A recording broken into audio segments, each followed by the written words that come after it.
Hello, hello, hello. So, welcome to another live stream. In this live stream, we're going to be talking about how to instantly be a better entrepreneur. I'm in a hotel room in Baltimore today and got in late last night. And I'm looking forward to today. It's after spending so many hours on the road. Like I said, we're going to be talking about how you can instantly become a better entrepreneur. And I'm just going to share a couple of strategies, a couple of ways of looking at things, a couple of important points that, if you fully embrace, will make a dramatic difference immediately in your output, in your effectiveness, etc. With that said, I want to welcome everyone here. And obviously, if this is the first time joining us, please say hello and let me know where you're from. If you're a grizzled veteran and have been on many of these live streams, please still say hi. Let me know where you're from so that I can share your location with everyone else. Yeah, let me tell you just real quick. I'm back in Baltimore here. I'm going to be here for about a week. So I'll be doing at least one more live stream here next Tuesday, spending the weekend here as well, catching up with all my Agora friends. And then I will be heading back to New York, then heading back down to Miami. And then finally, on September 1st, I move back into my house in Delray Beach, and I cannot tell you how excited I am for that day. And I'll then be able to start live streaming from a consistent location, which will be my home in Delray Beach. So I'm excited about that. I actually also came here en route from Syracuse University and dropped my oldest daughter and my stepdaughter, who's a year older, to Syracuse University, both for their freshman year. And it was very emotional. I was kind of surprised, and I think part of the reason why it was so emotional for me was that it really is, a beginning of a new chapter and the ending of one chapter for my daughter. And that the closing of a chapter like also makes all the unfilled promises that you've made to yourself or I made to myself recognize, like, I had to now recognize that those were unfulfilled. Like, there wasn't, I can't do a redo of any part of her childhood. And so parts that I wanted to do better or thought I could do better, I was left with the realization of just regret that I hadn't done better. And I think I'm a pretty good dad, but we all think we can do better. And so that realization just hit me hard, and I found myself getting pretty emotional about it. So I don't want to do that again. With that said, though, what I do want to kind of stress, though, and the reason I bring it up, well, I brought it up just to share what's going on in my life, but there's actually a good business reason as well. What I would say is that the Rich Efren that you know, and the Rich Efren that pretty much almost everyone in my life knows, except for maybe a few exceptions, is not the same Rich Efren that went. It's so weird to talk about yourself in third person. I don't know how some people do that all the time. But I'm not the same person that I was when I was in high school. And that, in fact, when I went to college, I made the choice that I wanted to be a better version of who I had been in the past. And over time, like, I've made changes as that wasn't like the finished product, you could say. I think like in my 30s when I came to this like transformational stuff, I then came to the realization that I never wanted anyone to regret trusting me, right? Like, if no one ever regrets trusting you, I think you're doing pretty well. So that I bring this up because I was talking to my daughter yesterday, Ava, and I was telling her, like, this is really, you can take everything that you've learned in high school, everything you liked about who you were, everything that you not necessarily were crazy about, and you can decide, because people take you for who you are. And so you can decide to be someone different. You can decide that, like, it's a clean slate. You get to start over. And the truth is, as entrepreneurs, we have that opportunity all the time. Most people don't, but entrepreneurs do. And so I bring that story up and this experience because that's how quickly you can make that change. Change can happen instantly, but it never happens for no reason. And so as we talk about what we're talking about today, about how to be a better entrepreneur, Certainly, I don't think I'm going to be telling you anything revolutionary. I think I can share some insights that maybe you hadn't thought of before and ways of looking at things, so that you see things maybe a little bit differently and therefore act a little bit differently. But before you reject something just because you've heard it before, you really have to reflect in and look at whether or not you're living up to that kind of that advice, that cliche, whatever it is. So, with that said, let's say hello to everyone, and then we will dive into the actual content. I also would love to hear, obviously, as I always say, I'd love to hear your opinion, your questions. Let's make this as much of a dialogue as we can. Monologues are boring for you, and they're boring for me as well. And also, that means that the more you comment, the more that we interact, the happier I am. The more emojis that you do, the happier I am. And the more shares that you do and pass the word around, the happier I am. Look, I come here twice a week because I want to share content with you. And if you get value from it, I really would appreciate you doing those things. So, with that said, let's say hello to everyone that has been nice enough to say hello. And then we'll dive in. So, we got Don with us today. Don, I don't remember where you are, Don. And we've got Lonzo Sheffield. The is that the fourth? I think it's the fourth. Yeah, it's the fourth. And we have Carlos, the man who's always here from Venezuela. What time is it in Venezuela? I hope you don't have to. I hope you're never getting up at like crazy hours. That would suck. Um, we have Gabrielle saying aloha from Hawaii. We have Mana. How do I pronounce that? Mosir? Is that how I pronounce it? Hi there, Mosir. And is that Egypt? Is it? Oh no, that's the Brazilian flag. Can hardly see it.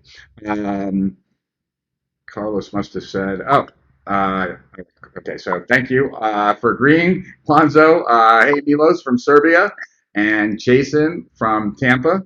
And thank you for saying that, Jason. Thank you. I look forward to these live streams as well. It's like today, for example, I was in the office. I met Joe at 7 a.m. and we talked for a couple hours, and then I came back here, and I've been in this hotel room since about 11 o'clock this morning. Did a couple Steel Our Winners calls, and now doing this. And so, really, I do a lot more interacting these days through the screen than I do with people, which makes me sad because I get a lot more energy from people than from people on a screen. Although, random ADD moment. A friend of mine told me about this service, and I think it's really a cool idea where you sign up for an accountability buddy and you get, if anyone knows what this service is, share it in the chat. You get an accountability buddy, and then you do like Skype sessions where you just work in front of each other, like, for 30 minutes, for an hour, something like that, which for someone like me would actually be very beneficial because I just get work done around other people than when I'm completely alone, left to my own devices. So anyway, great seeing you again, Jason, and thanks for the comment. We got Lisa from Miami Beach. Miami Beach, I was just there and I'm going back there on the 28th. So Lisa, have you been on a lot of these live streams? Because I don't remember anyone else from Miami except one gentleman. So welcome, Lisa, if this is the first one. I'm glad to have you here. Hey, John, good to see you. Hey, Juan, good to see you from Panama City.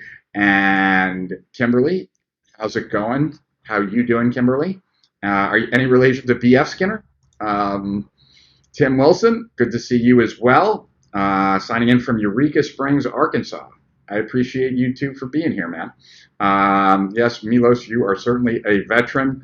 And Milos, I still want to talk to you about what you sent me and about the framework stuff. Just been so busy. We have Andrew from New Jersey. Good to see you, Andrew. I am good, Ankit. Thanks for asking. And Ankit is in Toronto.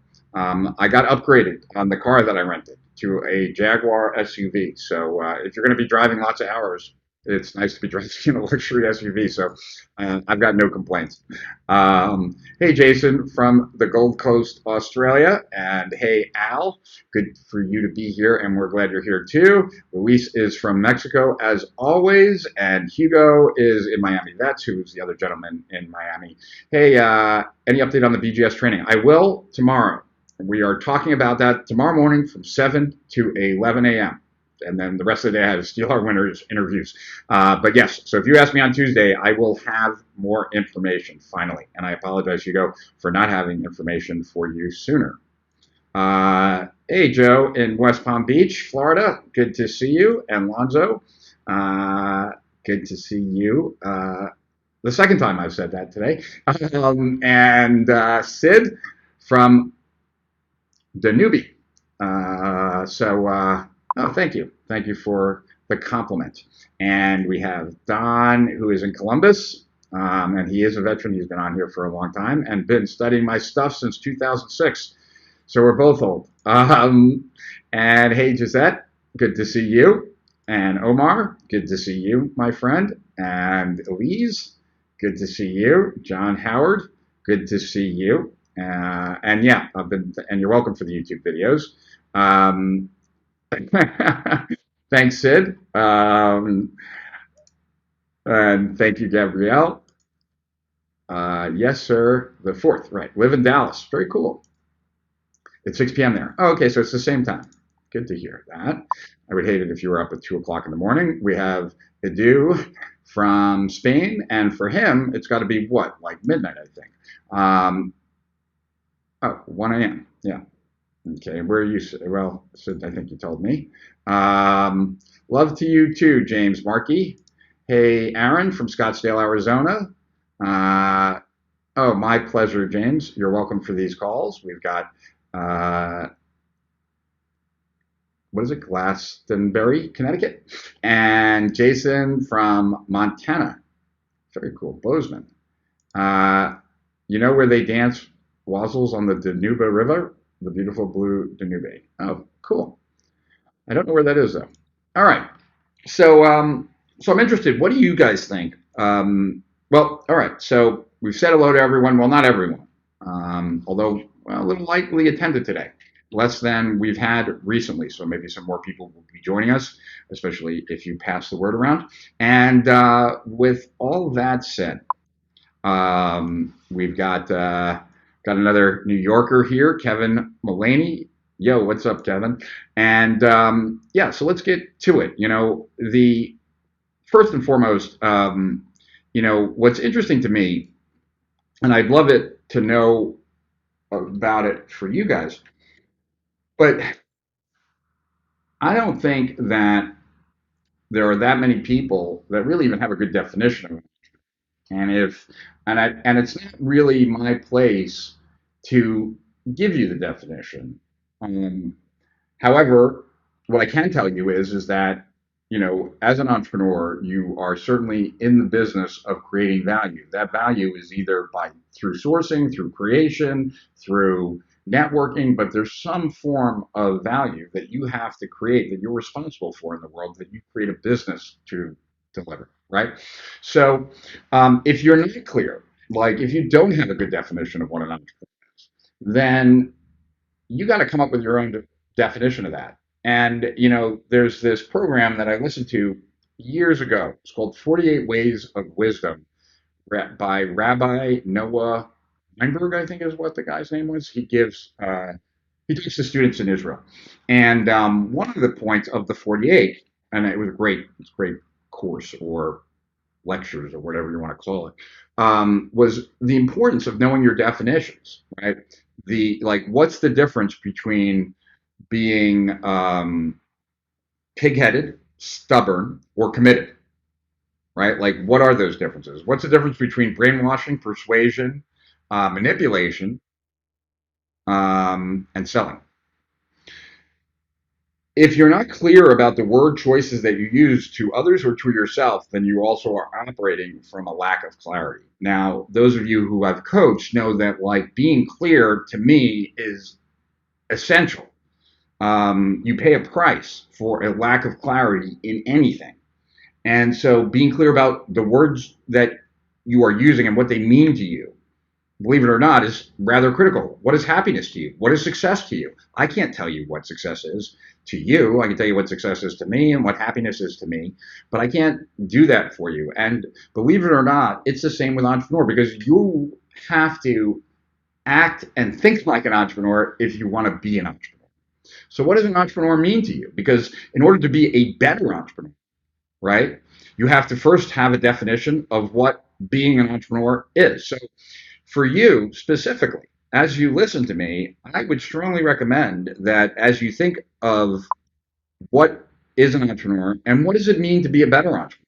You know, so often when I would do consults, um, well, actually, every single time I did a consult, whether it was an hour, half day, full day, multi day, I always start the same, and it starts with a question, and the question is, what has to be true when we're done that's not true now that would make this the best investment of your life? And because I asked that question because I want to have absolute clarity on exactly what it is that this client in front of me is expecting at the end. Okay. Now, I would say because of the people that I'm generally doing consulting for being on a higher level, more than 50% of the time, 60% of the time, people are very clear what they want. They know exactly what they want to be true at the end. But I'd say like 40% don't. And so I have to first work with them for them to get clear, because the likelihood of them being really happy at the end, if they're not clear what they want, is much less, right?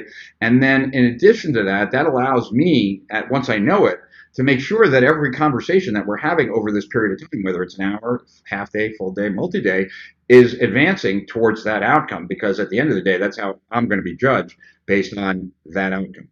So, I want to have absolute clarity about that consulting gig, right? What defines success? And then I also want to know, how are they going to know, right? Like, if someone wants a winning campaign, okay, well, how are you going to know by the time we're done today that it's a winning campaign? Because if you can't, then we have to adjust the goal, so that we can make sure that we hit the objective for today, right? So how are you going to know that it was an effective campaign? What can I give you today that would give you that information? Because if it's impossible, then we have a problem. So that's where having definitions and having clarity is so essential. And it starts with what being an entrepreneur means to you. I can tell you that if you've never sat down and done that, and the I would say the parallel is, how do you define success? Like, next year, you're going to be more successful as a human being in life. What would that mean? What would that look like? And if you don't have a definition of that, then how do you define success? If you were to double your income, but your relationships got shittier, would that be success? If your relationships got a lot better, but you only made a little bit more, would that be success?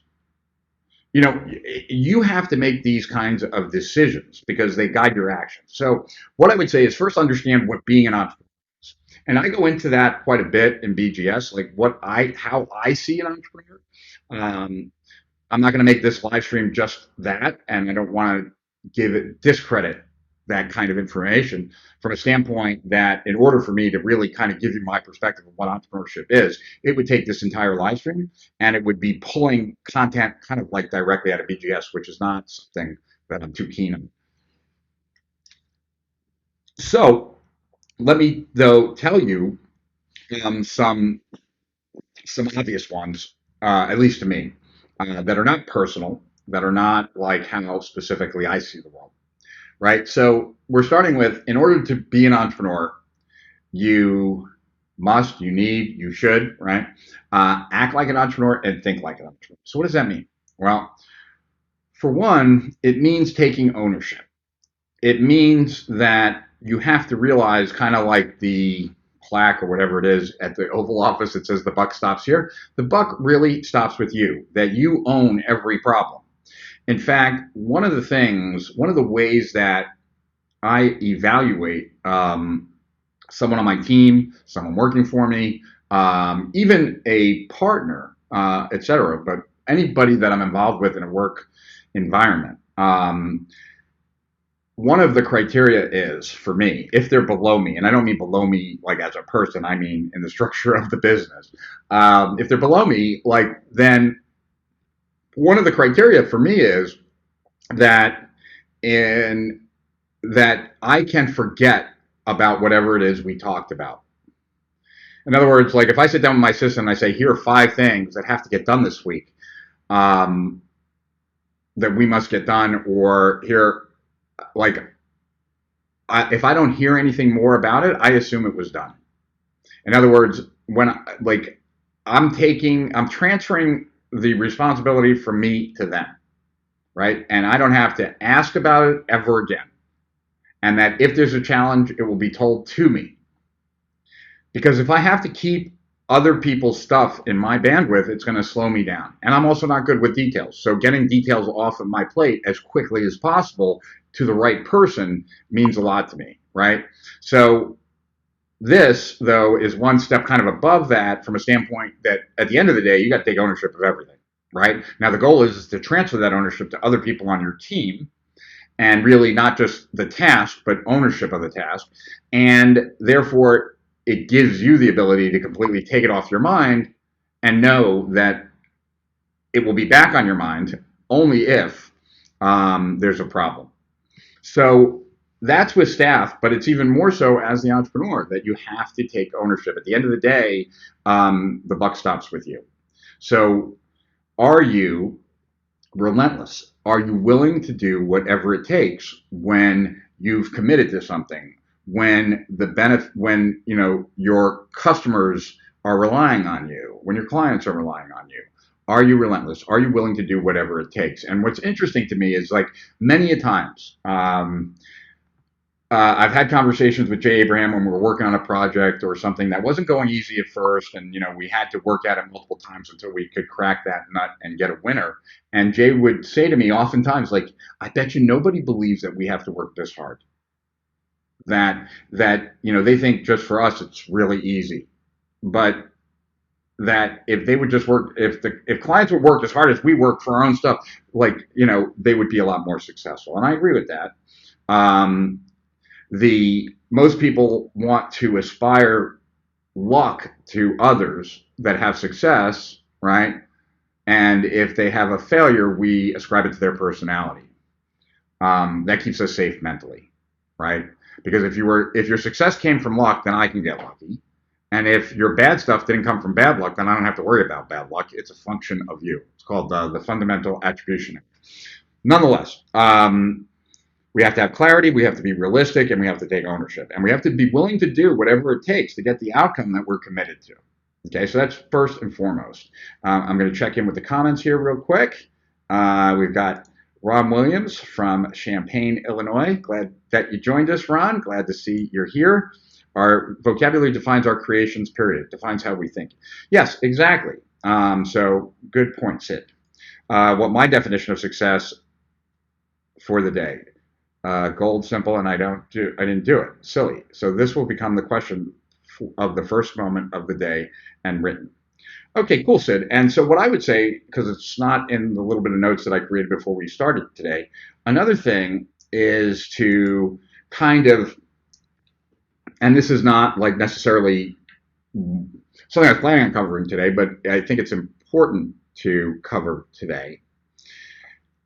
It's important to cover whenever something like this comes up, is that being realistic about yourself, right? So one way that I attempt to be as realistic as possible is that I will often take the easiest choice, not the best choice. I'll make the easiest, like I will choose what's easiest, not what's best, right? And that, because I'm looking to get it done, I lost my train of thought, Jesus. So maybe one of you can revive what I was saying. Oh, okay, yes, now I remember. Sorry. I like to make my life into a game. I like to start a day with the ability to win. Um, And so what that means is that there's a bare minimum that has to get done each day. But as soon as that gets done, then I have the freedom to do whatever it is I want. There's a minimum, right? Once I've done that minimum, if I wanted to get up and play around the rest of the day, so be it, right? So part of why that works for me is that then I am racing to get that stuff done. So then I might work more, and most often I do. But at this point now, if I got a call or if I and someone invited me to something, or I'm bored, or I don't feel like working, and there's something interesting to do or watch or work out or whatever, then I'll go do those things.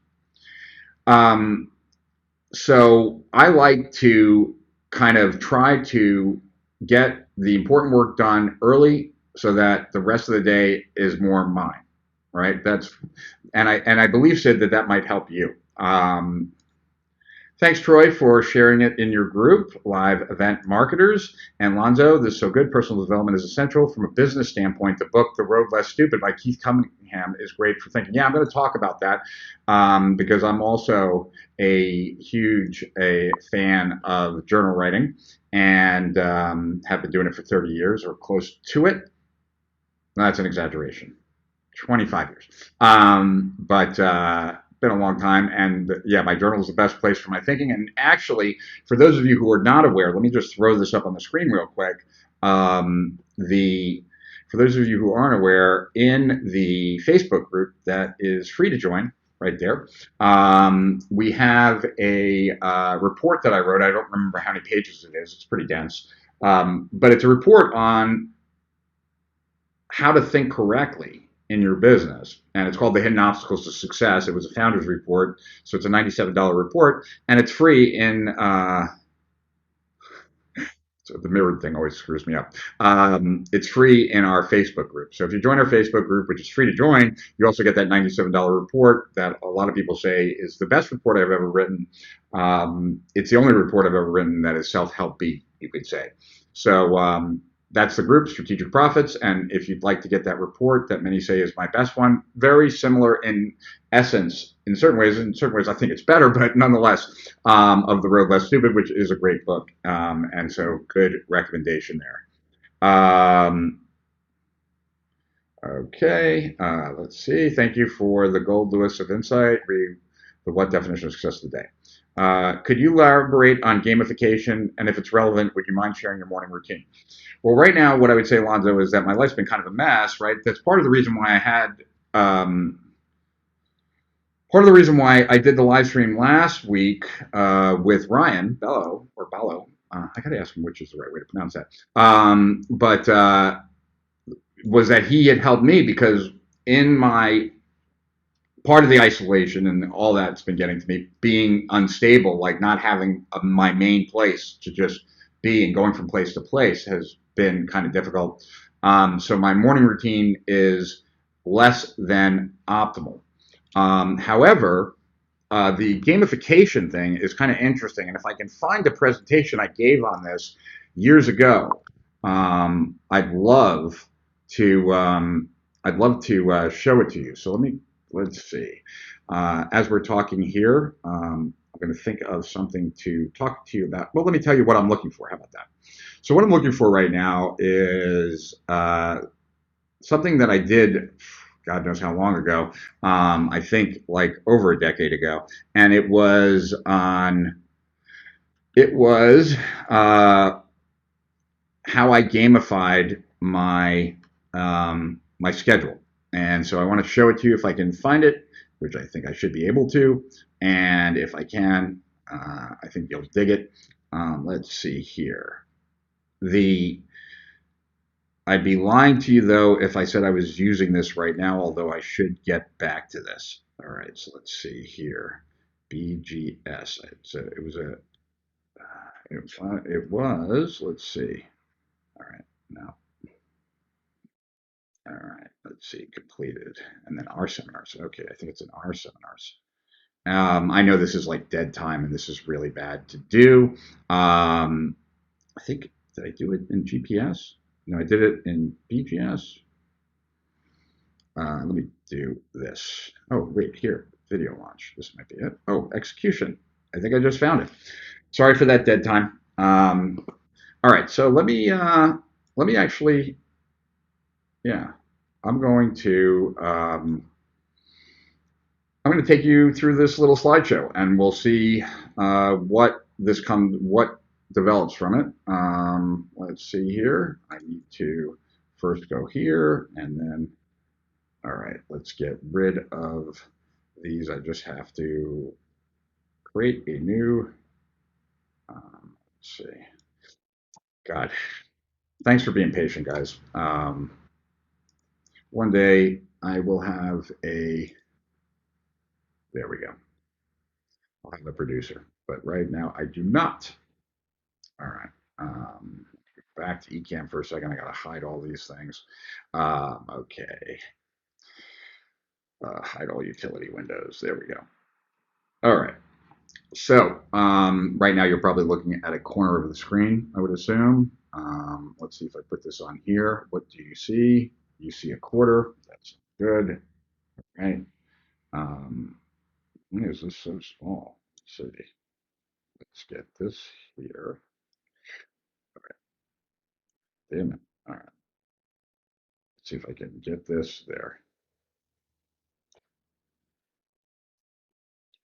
Okay. All right. All right, guys. So let's see if I can just put this in here. See what you guys see. And let's get rid of the toolbar. Ribbon. All right. And a little bit more. Why this is so small.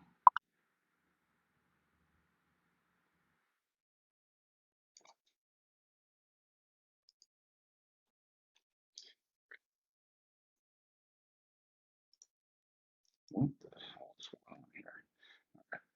Just going to try one more thing, guys, and then I promise that we are good to go. And now I want, okay, there we go. We need to zoom to app window. All right. Perfect. Oh, no, that's not perfect, but it is better. Okay, so maybe if I go like this. Yes. Okay. So now you got the whole screen. Awesome. All right. I have no idea what this presentation is, though, so now I have to quickly go through this, and hopefully it's in here. Watch, it's not in here. That will kind of suck. All right. Let's go back to this. I know. All right. I promise you that it's worth it. Oh, there we go. Okay. I found it. All right. Two. All right. Cool. All right. So here is here's a page, right? And the idea was to give myself points each day. And I have a more built out version of this, and it's in a presentation. I just don't see it here. I don't think. I'm just looking. No. All right. I should go over this presentation with you guys at some point. But okay. So what I want to do is I just want to show you this. So I don't know if you can see what I have up here. If not, let's see if I can make it just bigger on that. All right. So the idea was to give myself a score and to make sure that the highest score was what was most needed, right? And that this way I would try to improve my score each week. And so I have more of these kinds of scorecards built out, but I don't even know where they are. And it took me a little while to find this right now. I mean, I know where they're somewhere on my computer, but so here, like I would give myself 10 points if like I did something that was needed by others in the company to finish like a money producing project, right? I give myself 10 points if I worked on something and completed something that is owed or desired by our clients, and I get 10 points if I worked on something that was related to creating a new product, where I'd only get 1 point for cleaning out my email box, 1 point for things that don't really move the business forward, right? And so the idea was to score myself each day and each week, keep a moving average, and try to make the line continue to go up by continually increasing my score. So that's what I mean by kind of gamifying your, you know, your schedule, your day, like all that kind of stuff. And so that's what I meant. And so now I gotta put the. I hope I didn't lose a lot of you guys as I did that. That'll be a learning experience if it is. Actually, I'd love to hear some comments from you guys, both positive, negative. It does not matter because I just want your honest opinion. Like what we just did, right, is a big no-no when it comes to doing any kind of live stream. Right, it's dead air. You never see dead air on TV or even in a good podcast.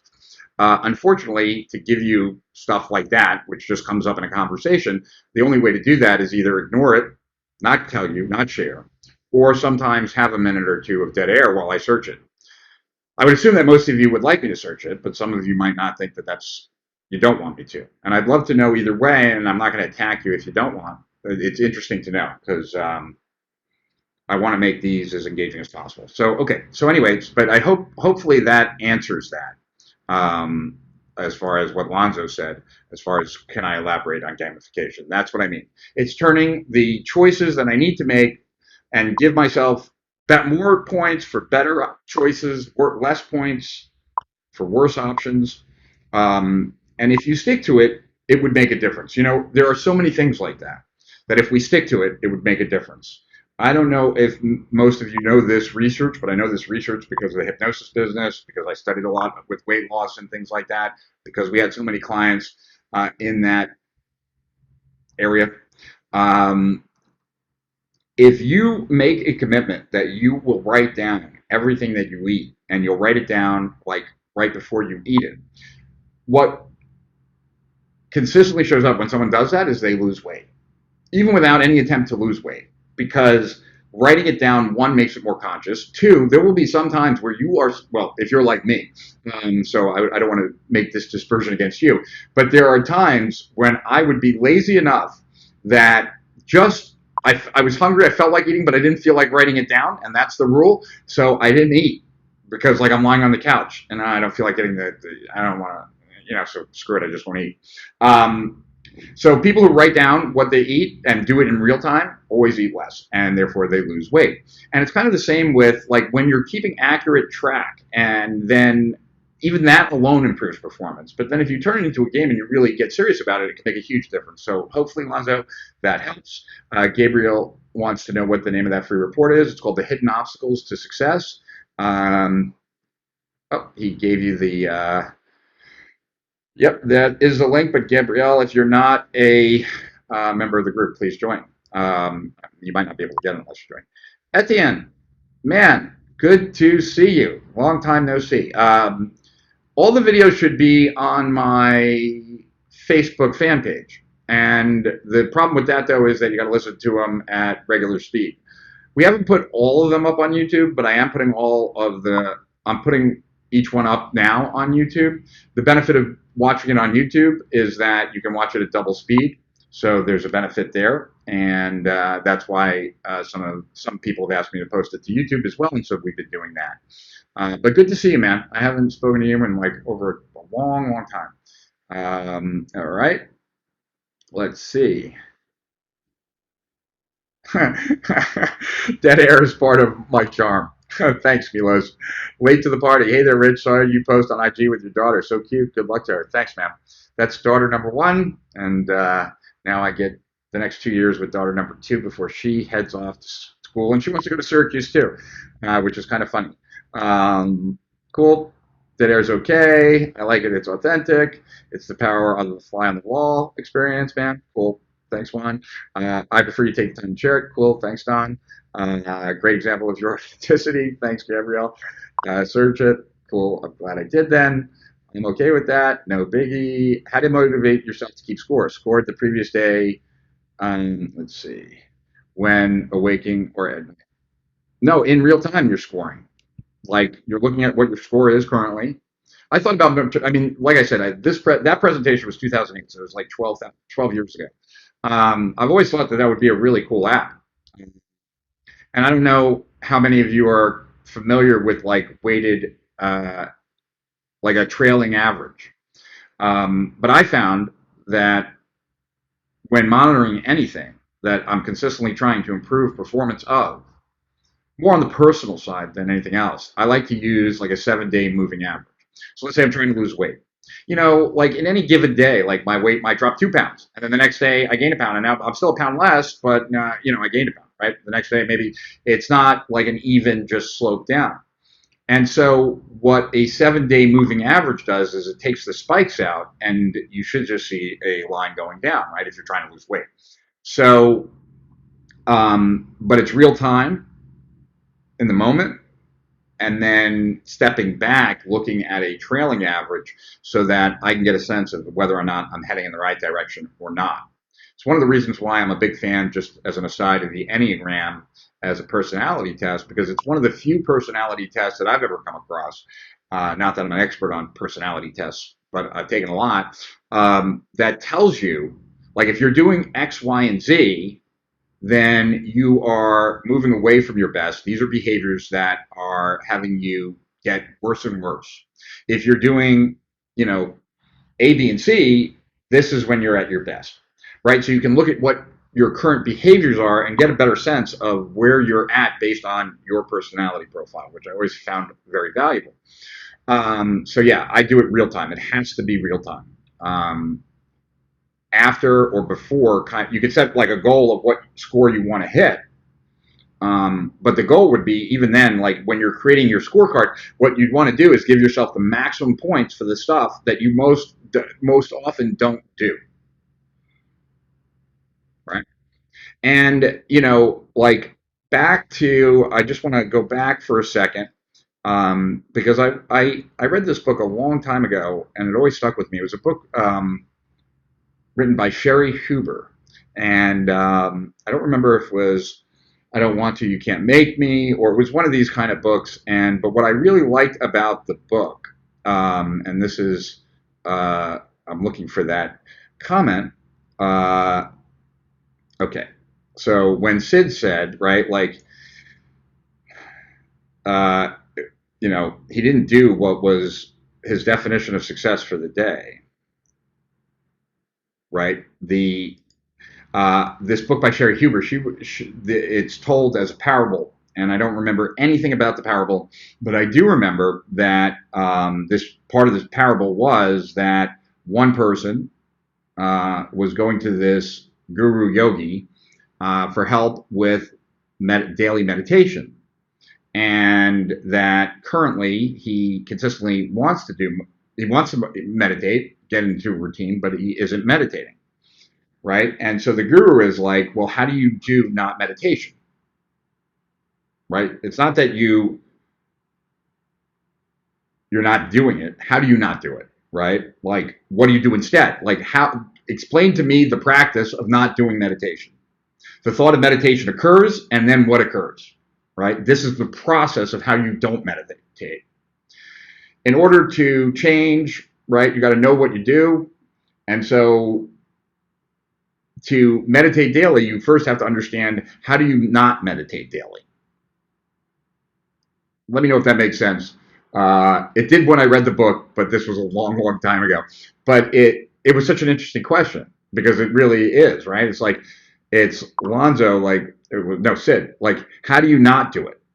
What do you do instead? Because that would be a warning sign, right? A potential red light indicator, so to speak, that maybe you're heading off track. And if you're aware of how you not do something, then you can stop yourself earlier from not doing it, instead of at the end of the day recognizing what you've done.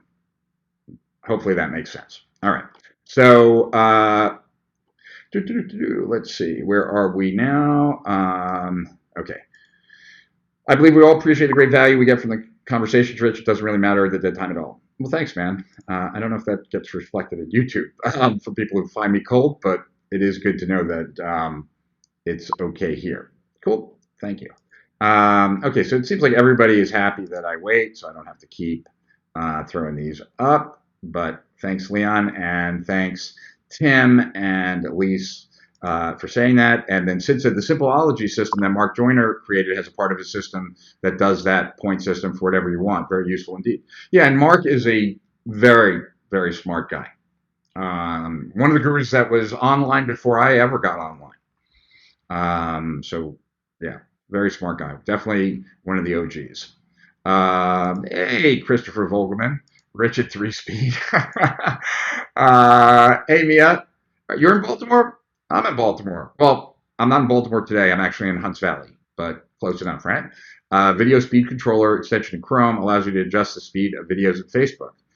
Good to know, James. Do you want to tell us what that is? What the is it called? Video speed controller? Yeah, I guess that's what it's called. I got it. So for all of you who don't know, who want to watch these at high speed, you can watch them on Facebook. But actually, I prefer. I guess if you're going to watch them after it doesn't matter where. Actually, never mind. I was going to say maybe I prefer you watching them on YouTube, but I don't even know if that's true. That's funny. When Katrina gets up and opens the door, Denise, does the camera follow her, or does she just leave empty space? So I'm really curious about that. Yep, there's the Facebook group. 7-day moving average is a unique concept. Well, it's very common in like stocks and stuff like that. But like for weight loss, I always loved it because like it's so easy to get excited. You lost a lot of weight. The next day you gained a few pounds back, but you're still much more down. And it's like, you really don't want those like artificial kind of things there. We'll check it out. All right, I will. I'm not going to check it out right now, Sandy, but I certainly will later. I'll check out that app. How to not do something is profound. Yeah, I thought so. When I read it, I was like, oh, I dig that. Reverse psychology. Do you have any private coaching available these days? Yeah, I still do private coaching. And Etienne, if you want to, if you're interested in it, just message me. I mean, we worked together a long time ago, so that's cool. Lonzo, a problem with well written is a problem half solved. Dale Carnegie. This is the quote I thought of when you spoke about how to not do something. Cool. Very cool. All right. Very cool, Mia. So we're neighbors, at least for right now. And I'm thinking about heading downtown to Baltimore tonight. Maybe raid the Agora office. Yeah. Edion just messaged me, and yeah. All right, cool. So we talked about that, right? We talked about at least the first point here of, now I got to find my Evernote, so just bear with me for 1 second here. Where the hell is this? Okay, all right, let's see here. All right, so I want to get back to my Evernote, so let me do that first. Okay. So now I would assume that many of you were still under the umbrella, right, of this first thought, really, of thinking and acting like an entrepreneur. The next one is something that I would imagine many of you are somewhat familiar with. I think I think I first heard this from Dan Kennedy, and I think I heard it like in 2000. Dan, and ever since I heard it, it resonated with me. I agreed with it 100%. I've consistently seen that in the successful clients that I have, and I've consistently seen it missing from anyone who does not do well. And that is the distinction or the difference between resourcefulness versus the desperate search or begging or whatever you want or hoping for resources. I'm back. I hope that you are back too. And thank you for sticking around. Yeah, I don't know what happened. Well, I'm in the hotel. And I imagine that sometimes I'm going to have just bad internet access. So thanks for sticking around while I disappeared there for a second. So we were talking about, I don't know when you lost me. So I learned this from Dan Kennedy. My screen is, let me know, guys, if my screen is still freezing now. I imagine it was when I got bumped.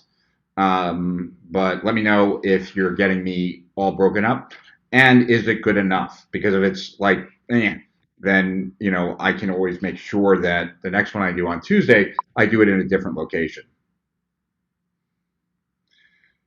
I don't think it's Facebook. I think it's me. For those of you guys who are wanting to blame Facebook for it. I'm in a hotel, and no matter what, like how much I want to pay for the highest, fastest internet speed. Okay, it's good now.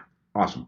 All right, so resourcefulness versus this desperate need for resources, right? Like, I can't tell you how many people try to use as an excuse that they don't have something to then do something, right? And for those of you who have been on a lot of these live streams, we talked about the be, do, have model, right? And I think it's worthwhile. Oh, now it's freezing up again. Okay, the be, do, have model, which I was introduced to. Yeah, guys, let me know if it gets bad. If it gets really bad, like if you're gonna jet because like you just can't deal with it, let me know. No offense taken, but if I know a lot of people are leaving because it's too choppy, then I, might as well just wait and do this at a time when it's going to be more direct. But anyway, so the be do have model. So what caused my success, and then also kind of my midlife, uh, whatever the hell, uh, my midlife call to Jesus, my existential challenge was I was following a do, have, be model, right? I'm going to do certain things, I'm going to get certain things, and because I've done those things to get those things, I'm going to be certain things, right? I'm going to do this, I'm going to get that, and I'm going to be happy, right? I did that, I got that, but I wasn't happy. So that doesn't work, right? The opportunity seekers of the world, the people who believe that what separates them from the success that they want are a bunch of resources, what they follow is a have, do, be model. If I had X, like if I had an affiliate army, if I had that, if I had this, if I had what Rich had, if I had like whatever it is, then I would do, and then I would be. And that's just a bunch of bullshit. Because most people, even if you had it, you wouldn't do it, because how do you think you get it in the first place? So that doesn't work. The only one that works, according to the spiritual gurus, is be, do, have. And I've tried to move more and more towards that in my life, right? Another spiritual teacher once told me, like, where my level of evolution was, like on the Graves model, which Claire Graves came up with what spiral dynamics is based on. And that kind of is the idea that there's many levels above Maslow's self-actualization, and that so where I was like one off from. It's not like there's no race to be anywhere. Each one comes with its own benefits and negatives. But I was at like number 7 of 8, and whatever it was. But I do remember that the transformation person I was talking to was, I was asking them, like, what does that mean? And what he said to me was, you're on this frantic research, not frantic search, not research, with this question, who am I? And you think that you're going to find an answer like who you are. What you have to recognize, and you're not there yet, is you are whoever you need to be in any given moment. So there is no you. There is just you in any moment. I would not say that mentally, I get it conceptually, but I don't. I'm not there yet, right? Don't know what got me on that. Oh, the be do have model. So anyway, so this resources versus resourcefulness. You got to be like MacGyver. You can't let anything stand in your way. And more often than not, when things stand in your way, obstacles, right? I like to think of it kind of the way Mark Ford, one of my mentors, he used to say all the time, he loves obstacles because that's where he leaves his competitors behind. And so along those lines, that's what it means when you overcome an obstacle. You overcome something that will stop the weaker-willed entrepreneurs behind you. So are you resourceful? Can you figure out a way to find a shortcut, to do without, right? It's kind of like, do you need a camera like this to do a live stream? Absolutely not. I've certainly done many live streams off my laptop camera. Do you need a microphone like this? No, you don't need any of these things. And for people who would maybe use these as an excuse, that's what I'm talking about. I'm talking about that. I'm wondering if the alarm's going off here. I think it's just the refrigerator turning on and off. But that you can make it happen regardless of what you don't have, what you're missing, you will figure out a way. And and I've certainly seen that type of thinking be very prevalent amongst my most successful clients. And so, what about you? Are you are there parts of your life right now, right, that you're like hoping to get a specific resource and that would make life easier instead of taking action? And the real challenge with that, like from my point of view, the real challenge from that is that what you miss out on by there's never benefit to um, there's never a benefit to not mentally engage. There are many times a benefit to delay, but not to delay mental engagement. So what do I mean by that? Clayton Makepeace, I think, gave me a great story about that before he passed away. He used to tell me, and I think he put it in his books and stuff, that that when he would take, like, if he was working on a project and the material for the next project got delivered, and this is like, the old days, but it could be digitally as well. He would take a full day off from the current project to go through the material for the next project. And he did that, one, because it was like a nice way to procrastinate on the current project and take a day off from something that he'd probably been involved with for quite a bit. But then the other reason he did it was to get all that information into his mind sooner rather than later, so he had more time to let it marinate, so that he could have more time to come up with better ideas, and that he would come up with better ideas with all that information fed into his head and then working on other stuff, right? I hate writing primarily because I know the first couple attempts are going to be shit. It's a complete waste of time. However, I can't get to the good stuff unless I am willing to write the shit, to figure out what it is I think, to come up with like the connections and all that stuff. I hate that. I hate sitting down to write something I know is going in the garbage. But if I don't write that, I never get to the good one, right? So the it's so the worst thing you can ever be is stagnant, right? Like to stand still. You should never, right? It's I'm not saying you should always be out in the market. I'm not saying that always release, but what I'm saying is that you should always be engaged. And I hope that kind of makes sense. Let me know if it doesn't. I'll expand on it, but I think it does. I'm going to go back to the questions for a second, and then we'll kind of bounce back. Okay. Kat will just get up and leave the room and leave us looking at her backyard or whatever she is. It's always pretty funny. She's just being Kat. Gotta love her. Yes, I do dig Katrina. Actually looks okay to me here on the left coast. What looks okay to you on the left coast? Oh, the video, I assume. Cool. Didn't freeze. It's good. Midlife crisis was the word I was thinking of, but adaptation might be a nicer way to have it. Be do have is the way to go. Hi, Richard. Just joined. I hope I didn't miss much. You missed an hour, but it'll be on YouTube and it will be on Facebook, and you can watch it with the with someone will put in the comments the Chrome extension that you can use on Facebook to go through videos at 3 times the speed, because we are all full of shit. Well, that's true. Love the show MacGyver. You do have changed my life. Do you remember where you heard about the model first? I think I heard about it from a gentleman by the name of Jerry Stocking, and it was also, close to 10 years ago, I guess, like when I went through my midlife crisis or when I started.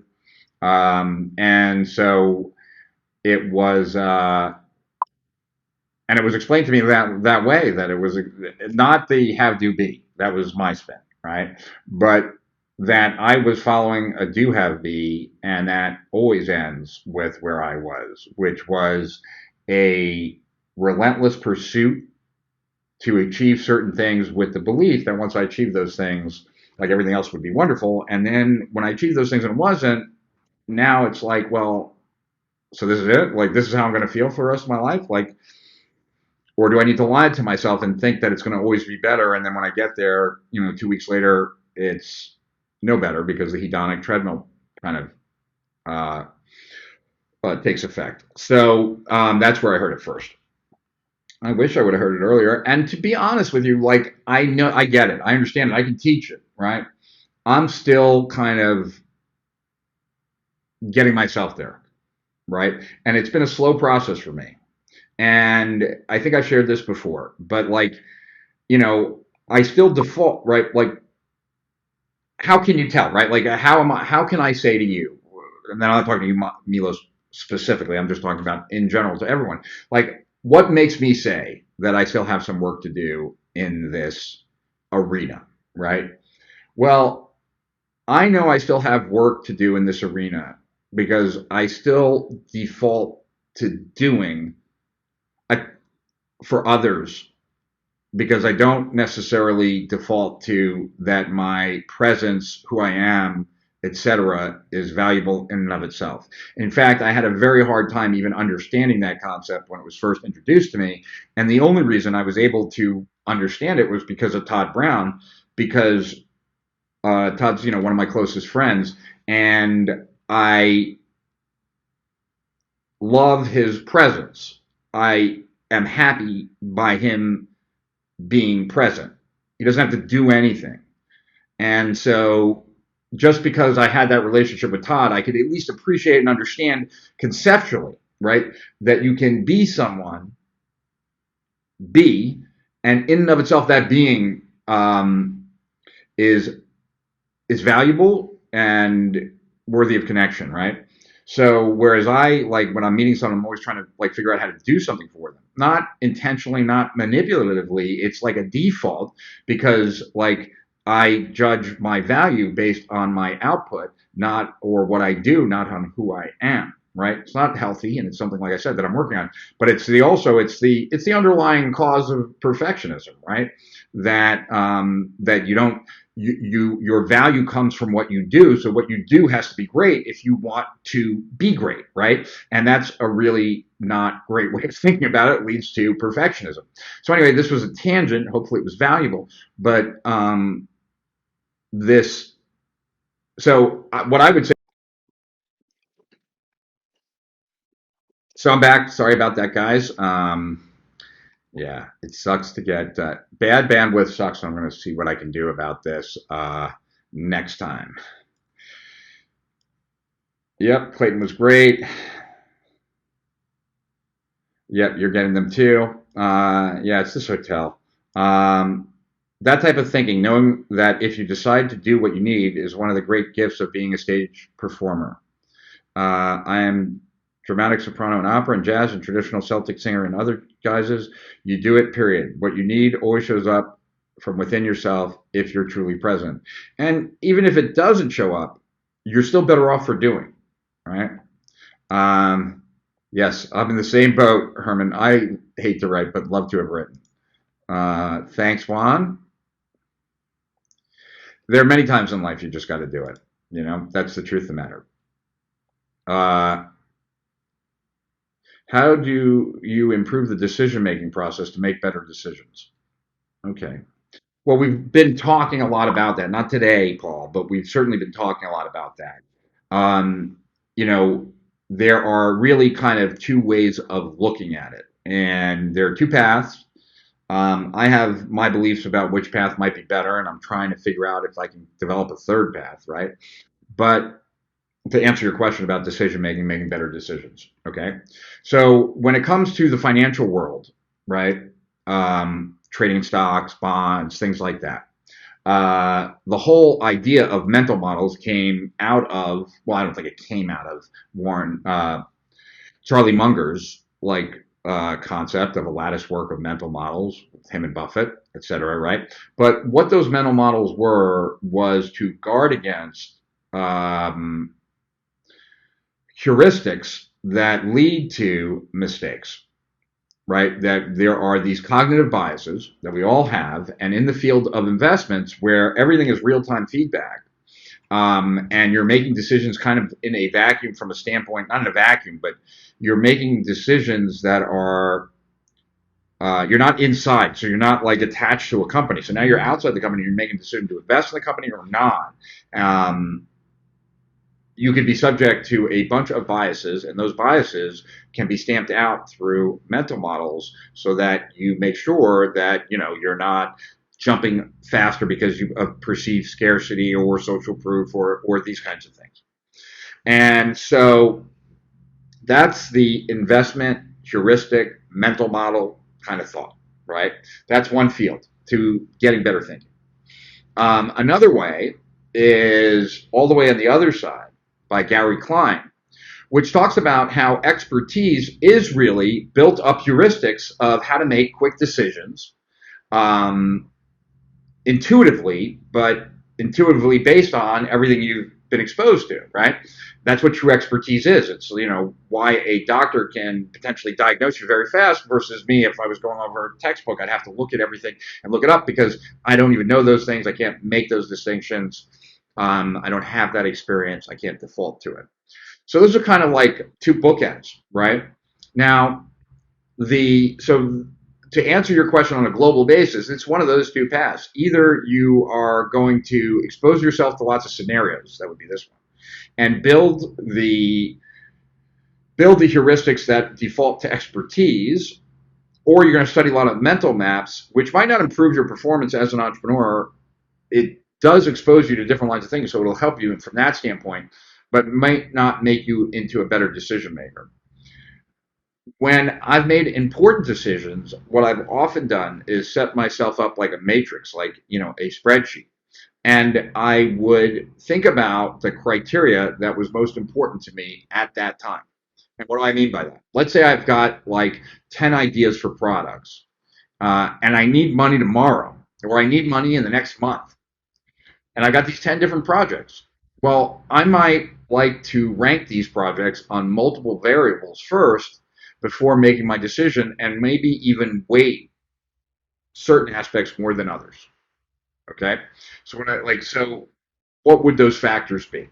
Okay, well, if I'm trying to decide out of 10 products which product I should make because I'm going to have this like financial shortfall within the next 3 months, then, one of the criteria might be likelihood of success. And now I'm going to rank them from 1 to 10.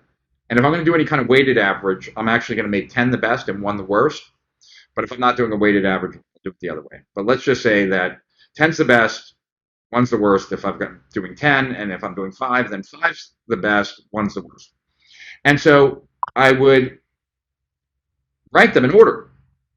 5 is the best one, 4 is the second best one, third is it, right?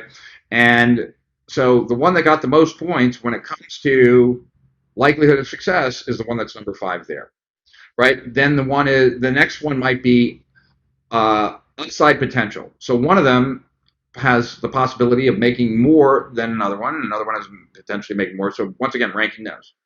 Another one might be certainty of completion, right? Or like work involved, right? But I'm going to put a bunch of criteria. Now, let's say that it was like incredibly important that we did not waste our time in this 3-month window, right? Well, then maybe likelihood of success becomes a lot more important, because what's worse than doing a lot of work and not making money is doing a lot of work and losing money, right? So certainly, if something has a high likelihood of success, likely to make us money, and maybe we need to pick the one that has the highest likelihood, right? But we still have all these other factors. So what I would do, and this is where I would weight it, maybe I would say that like probability of success or likelihood of success is more important than all the other ones, right? It's more important than how much we could potentially make. It's more important than the amount of work involved, because we need to work on stuff that is going to make us money. So maybe then I weigh that first column 1.5, which would mean I would multiply the scores by 1.5 in that column, likelihood of success. Or maybe I'll do it times 2, or maybe I'll do it times 2.5. I want to weight certain things more than others. Maybe I'll weight 1, 3 and 1, 2, and then the rest all just regular, weighted at 1. The idea being is that I want to be clear. If I'm looking at these number of variables to make my decision, let me see which is number 1, 2, 3, 4, and 5 on each of those variables for these 5 choices.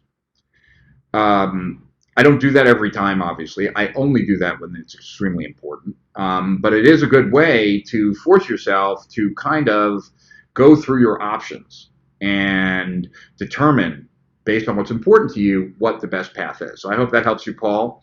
But I've done a lot of live streams on that on Facebook. So you can always, and I think some of them are labeled like make more profitable decisions now, stuff like that. So you can check that out. I can relate to the writing part. I can end up writing things 3 to 6 times in some cases, waste a whole day of doing or longer. Yeah, I mean, but the thing is, Don, it's not really a waste, right? Like that's the thing that both of us have to really get our head around. If that's what's required to get to that, like to get the clarity to write that polished piece, there's no way to, and you can't shortcut it. There's no way. Then it's not wasted time. It's the required work, right? That's like saying training is a waste of time. It's not a waste of time, right? Like it takes time to see results, right? Um, hey, Jack, good to see you, man. So Jack owns Deadline Funnel, and Deadline Funnel is a software that pretty much every major online marketer I know uses it because there's something called the well, in launches, the Walker W, right? And I really got to experience that the first time, like I really started using Deadline significantly, and it was shocking. Like we were doing a webinar and we sold like this many on day one, I think, which was a Tuesday. Wednesday went down, right? Because nothing happened on Wednesday. Then Thursday we did an encore presentation, so it went back up, but not as high as the first day.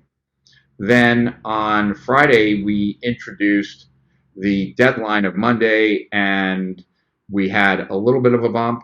Then the deadline started getting closer. It was Saturday, and we sold on Saturday as much as we had sold Tuesday, Wednesday, Thursday, Friday.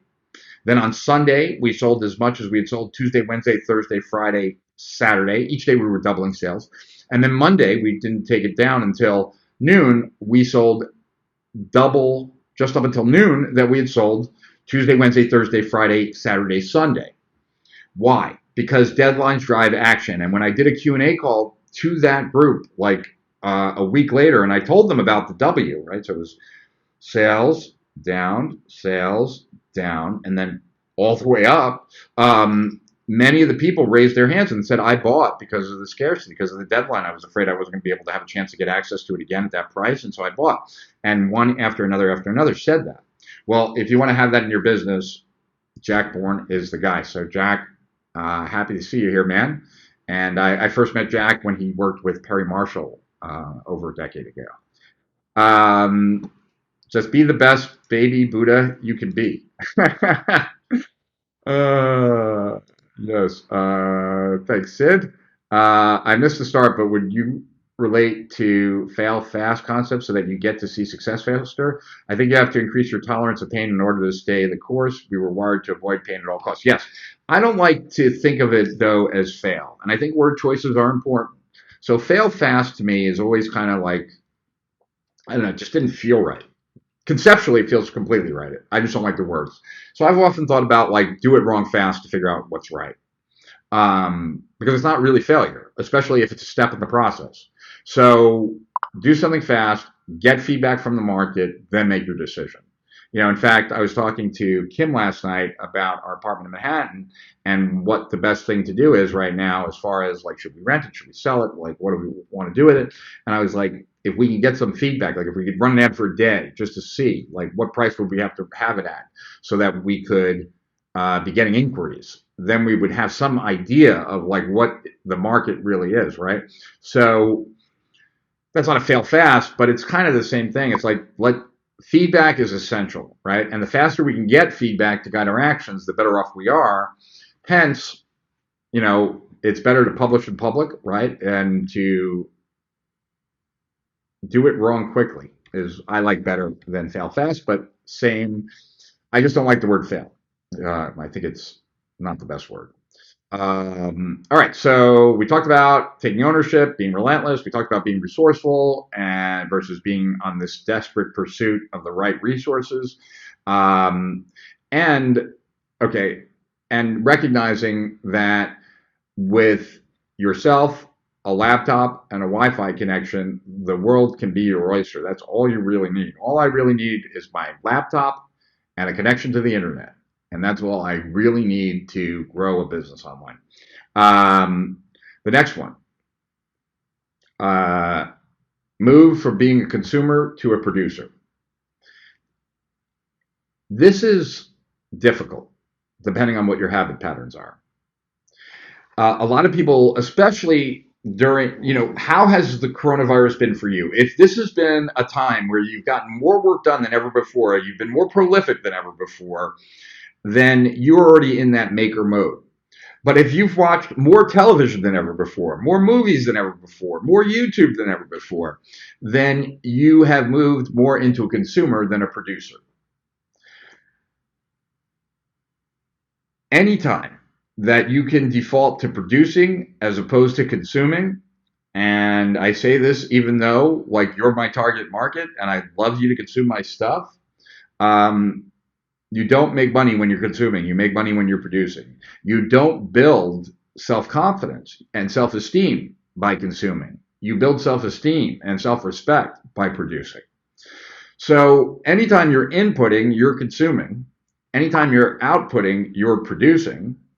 And how much are you consuming and how much are you producing?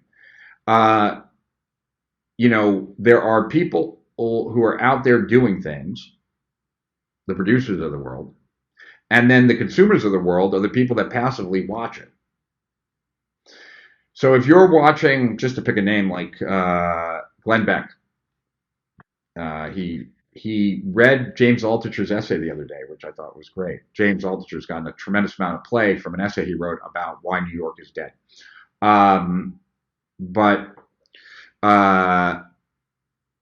So Glenn Beck, if you're watching Glenn Beck, right, at that moment, he's producing, you're consuming. In fact, most of the consumers spend most of their time watching producers. So which are you? Are you someone who produces or consumes? And what's that ratio for you? If it's upside down, if you consume more than you produce, I can assure you that you will never reach the levels of success that you desire, because you're sacrificing so much opportunity cost. You have no idea how much that consuming is costing you, because it's taking you away from producing. And at the end of the day, when you spent the entire day in front of the television consuming or reading versus spending an entire day producing, it's a night and day difference about how you feel about yourself. So you got to move from a consumer to a producer, and the best way to do that is to first understand what that ratio looks like for you. How much are you consuming? How much are you producing? Odds are you spend more time consuming information than producing it. And maybe that ratio should be cleaned up a little bit. All right. So that's the first thing, right? Like, I put underneath the idea of, in order to be an entrepreneur, you must think and act like one. I put taking ownership, being relentless, right? That's one. Resourceful versus desperate search for resources. That's two. And that you got to move from being a consumer to a producer. And that all being said, entrepreneurs are not born. They are created. They're created through mindset, determination, a willingness to do hard work. They're also created by growing up in an entrepreneurial household. They're created by being involved with business and then stepping further and further in. But in order to be an entrepreneur, you got to think and act like one. The next is a unique type of confidence. And this is certainly something that I have, and it's something that I saw in every single one of my successful clients. And that was a kind of a more global confidence, I would call it, right? Like, so I'm never confident that I'm gonna crush something, right? A specific thing. I'm often confident that I'm gonna crush something. I'm not certain, but I'm confident.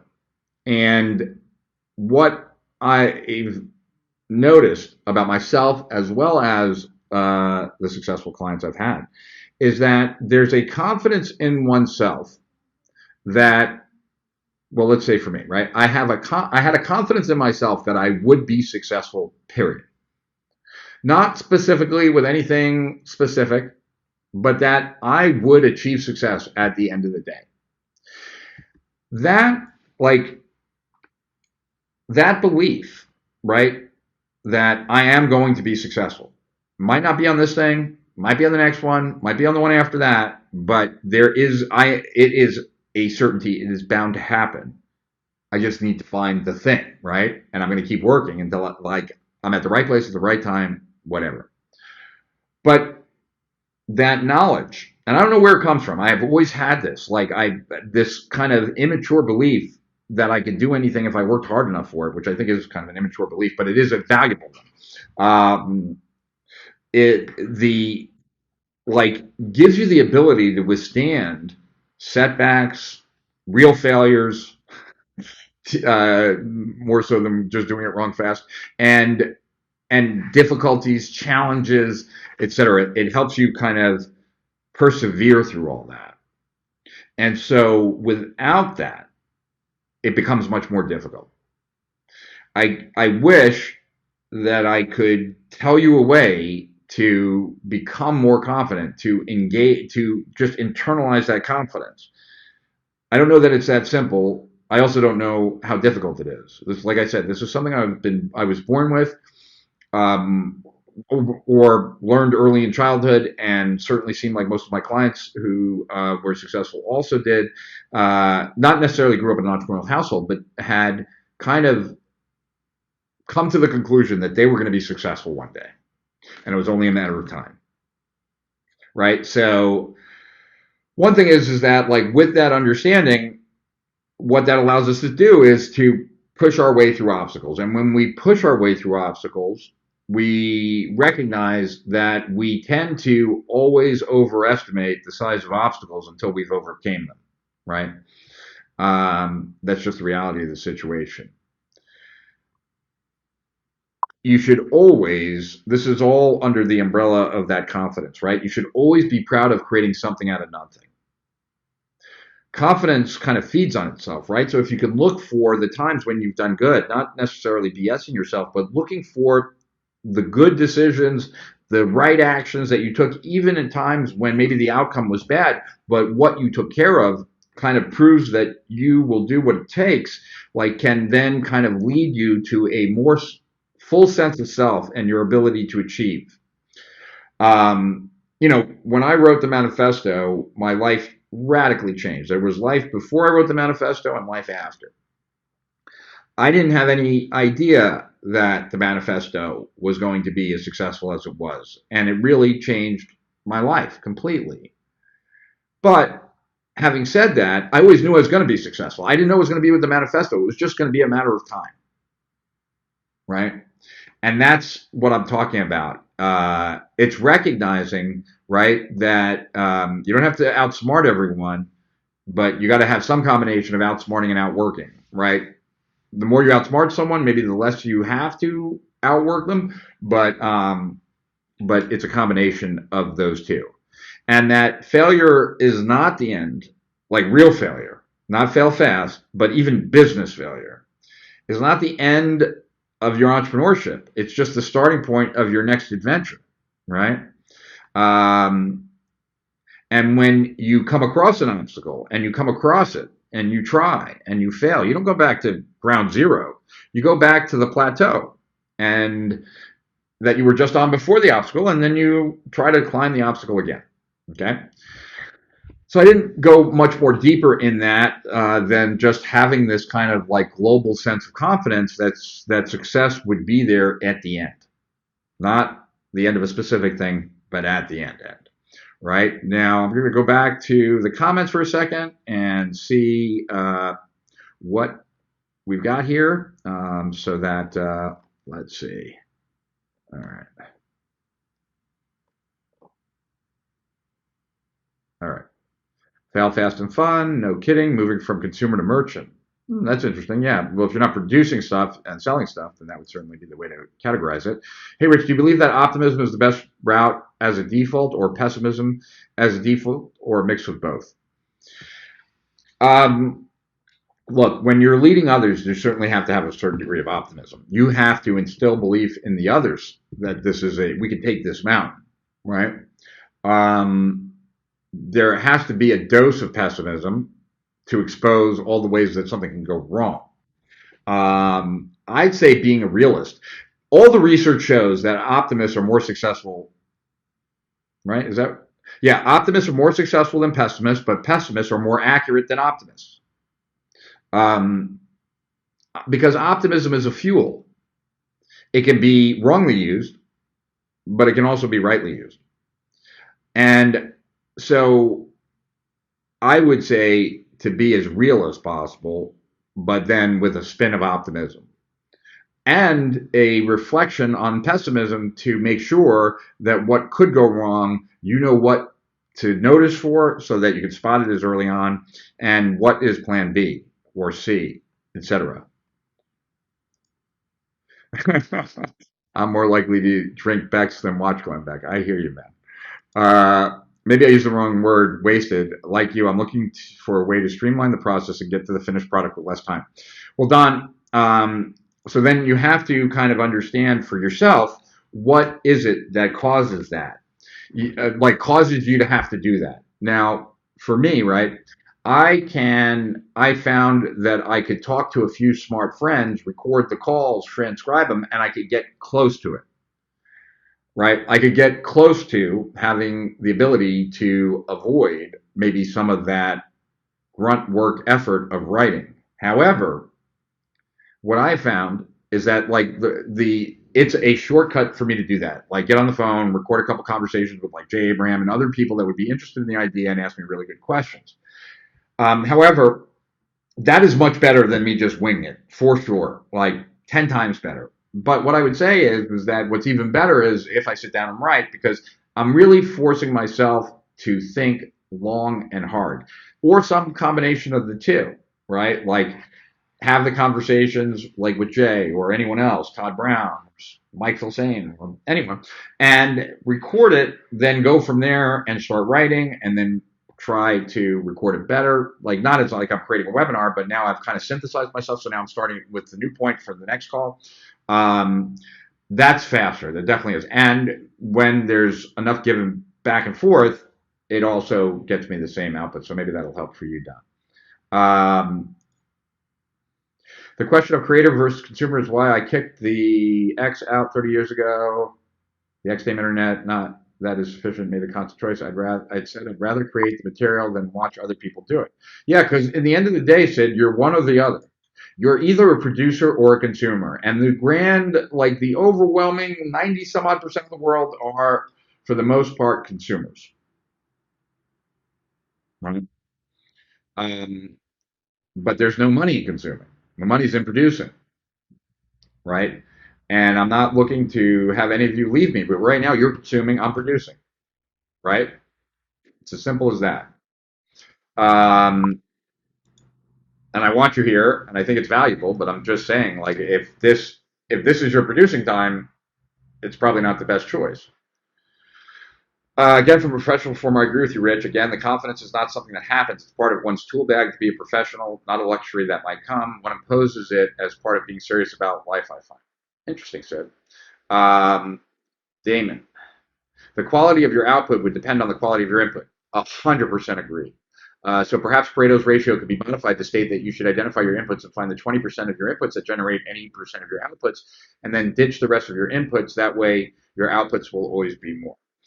That's certainly one way to look at it, Damon. And also another way to look at it is to recognize that there'll always be, right, a ridiculous amount of consumption options. Those consumption options will also be many, many times easier to do, right, than producing. But then also to recognize that that what you said, that the quality of your input, I mean your output, depends very much on the quality of your input. Um, I would do less filtering or quote unquote information trapping, right? And just make sure, you know what, I wouldn't disagree with what you're saying at all, Damon. My only resistance or hesitancy there is to not carve away. If you're too efficient in input and to like only a few sources or whatnot, you remove a lot of the possibility of serendipity and exposure to multiple ideas.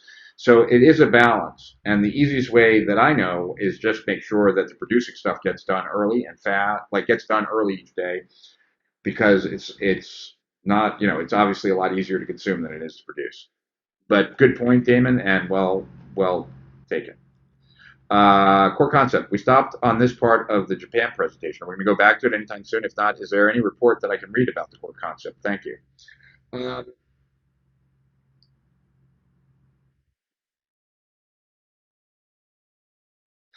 we can get back to that, Hugo. Also, I did like a 20-minute video where I broke down the core concept. I don't even have anything to write down here.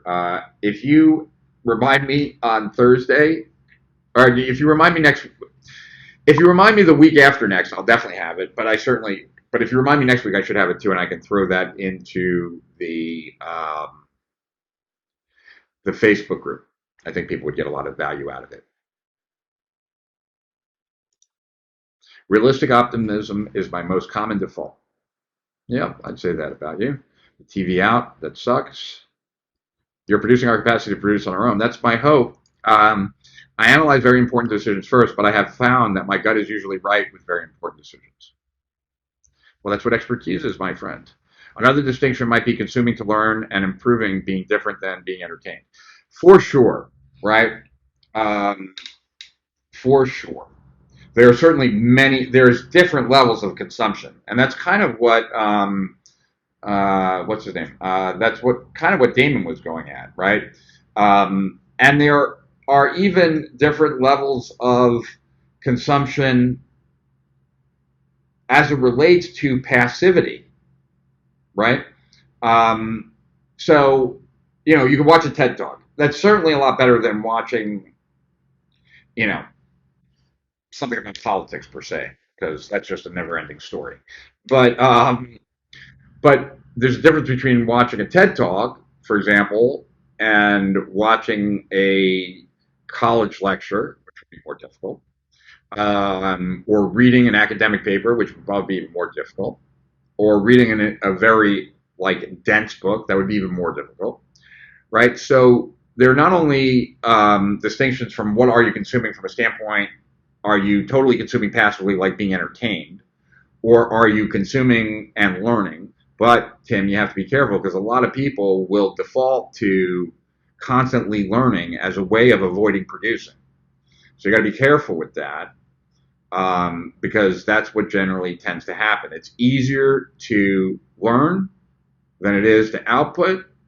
And so, I think I lost my train of thought when I was saying this earlier. I'm very real about myself that I will make the easiest choice, not always the best choice. So how do I make for my future self the best choice be the easiest choice by adding friction to easy choices that do not serve me, right? Um, and so I know that if I don't put some guardrails, like, and just say, well, as long as I'm consuming to learn, it's okay. I could spend all my time consuming to learn, right? So I need stronger guardrails than that. I need specifics about how much time am I going to commit to producing so that I can feel free to consume, right? Something like that. So hopefully that helps, Tim. Um, Thanks, Tim. Uh, you know, People who know me well know that I'm actually pretty funny, and then people who don't know me always are like, "Really? I didn't see that at all." But I'm not comfortable enough to be funny with a lot of people. That's kind of the issue. Rich, you producing, but at the same time from listening. I'm learning more about myself and other things. Your suggestion thoughts cause me to think deeper and create better products as a result. So I find it to be a gold mine of taking the time to watch, and I appreciate that, Don. But all I'm saying is that at the end of the day, if there's not time carved out for producing, then this time is wasted, right? So this is only useful if it leads to action, as it is for anything, right? If it doesn't lead to anything being different, then what was the point? Unless it was for enjoyment. And I read this book a long time ago. Really liked it. it's one of those that I would recommend. I'd recommend the Sherry Hoover book too. I really enjoyed that. That was like a fun read. It's like a comic book almost, but very powerful. Um, what's the name of that book? The Sherry Hoover book. Very powerful. Oh my God, I am not at my best today. I apologize. Um, I don't even know where I was going with that. Yeah, we'll go back to that at some point. Doing live videos has greatly helped me to produce content, far less fiction to create. Oh, right, best decision. But I was going to recommend a book. Um, Damn it. If anyone remembers what I was saying as I was about, before I went off course, I'd love to finish that thought. Um, this was very helpful. My pleasure, man. I'm glad it was. All right, let's go to the next one. I wish I could remember what I was just about to tell you. Oh, well. All right. I think the next thing is recognizing. Oh, let's see. Yeah.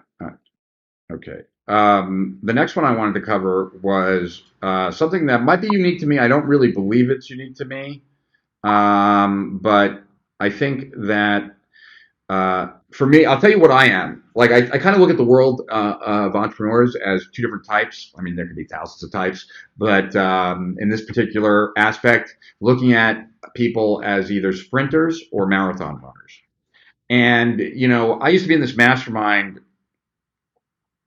a long time ago with the guys that own Infusionsoft, Perry Marshall, Bill Glazer, John Carlton, a bunch of others.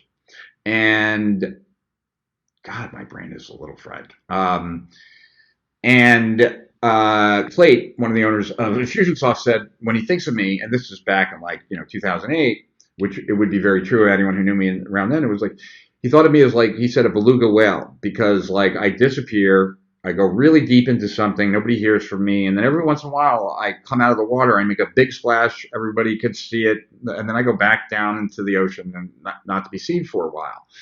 And that made me laugh because it's true.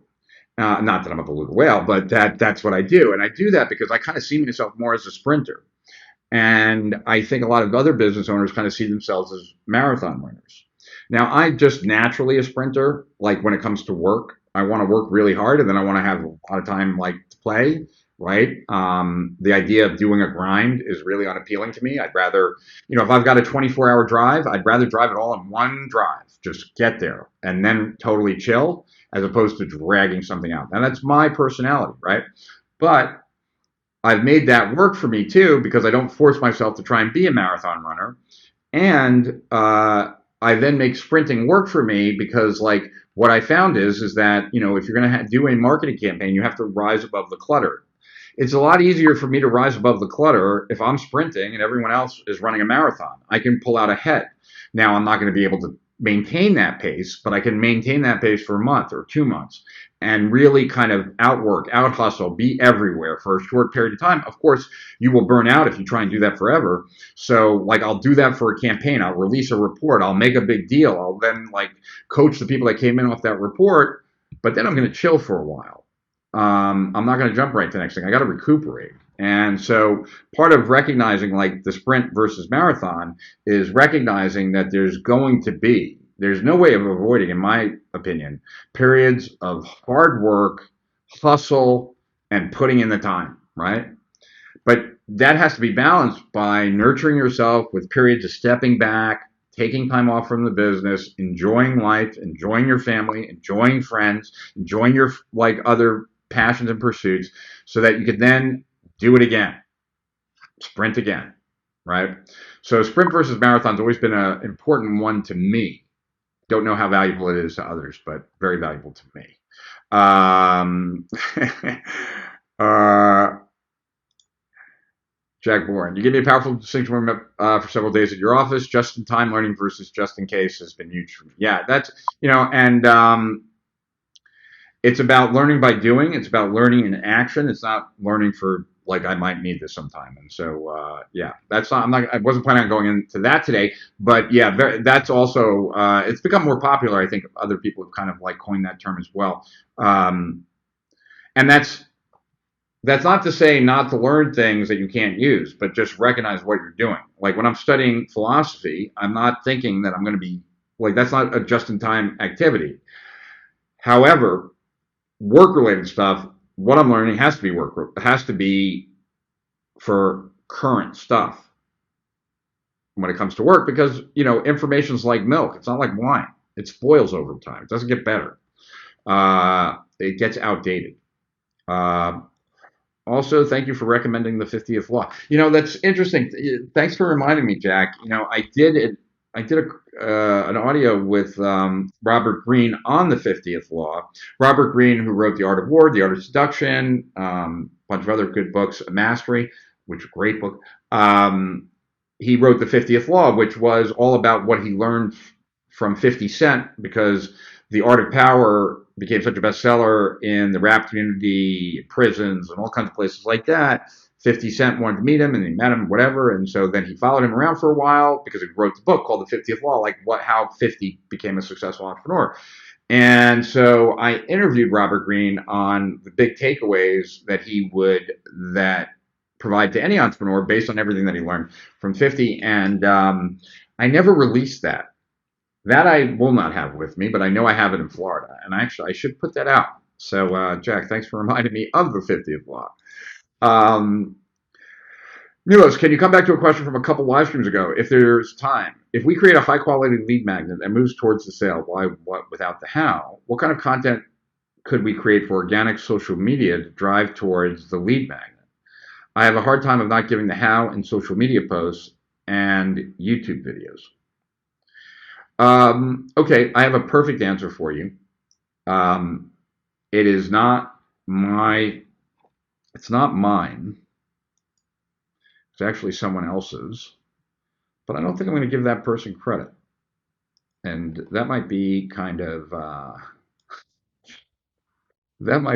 shallow of me, but I watched this person's webinar, and many of the things that I created were in that webinar. And I don't think he stole it. I don't think he realizes that those were all my ideas. Like that, how I sold BGS was not like the idea that that business is not common sense, it's uncommon sense, and then the whole thing about that and the proof and all. Like I've seen that in other people's webinars, especially this person, and I bet you that person doesn't know. Like, oh, I was the one that created that whole line of thinking, that whole rationale, and he sells a business course, so that's why I'm not going to give his name.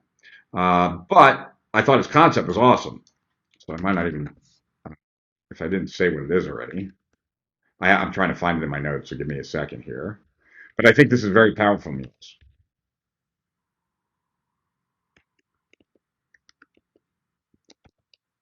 Yeah, okay, so I must put that in Evernote. And so just to remind you guys, what we're looking for here is what I'm looking for is what I believe is a perfect setup for a social media ad that would lead to um, a good lead gen piece. All right. So I'm just looking for the actual script. I know I had more in here. So here, let's see. So take a look, Milos, and I'm looking at my notes. So that's why I'm looking down right now to explain this to you. Let's call this a thought challenge video. Okay. A thought challenge video. And in that thought challenge video, you attack a belief in the first couple seconds that you think the market holds, right? And so let's kind of, I want to give you an example. Okay. So let's say, right, that a common belief in our market, which I don't believe is, but necessarily, but nonetheless, let's pretend that working hard guarantees success. Okay. So you would use, if you're familiar, Milos, with sleight of mouth, which I would assume you might be, you could use any of the sleight of mouth patterns from NLP, Robert Dilts, etc., to challenge the belief, right? So, so one NLP technique, sleight of mouth pattern, right, to undermine a belief is it always true, right? Because if it's not always true, then it's not true, right? So you would then start with a common belief, right? So this one we're saying working hard guarantees success, right? So let's say I was doing this video. I would start with one of the worst thoughts, and hi, Rich Sheffrin here, and one of the worst thoughts you can ever have in your business is that working hard will guarantee your success, right?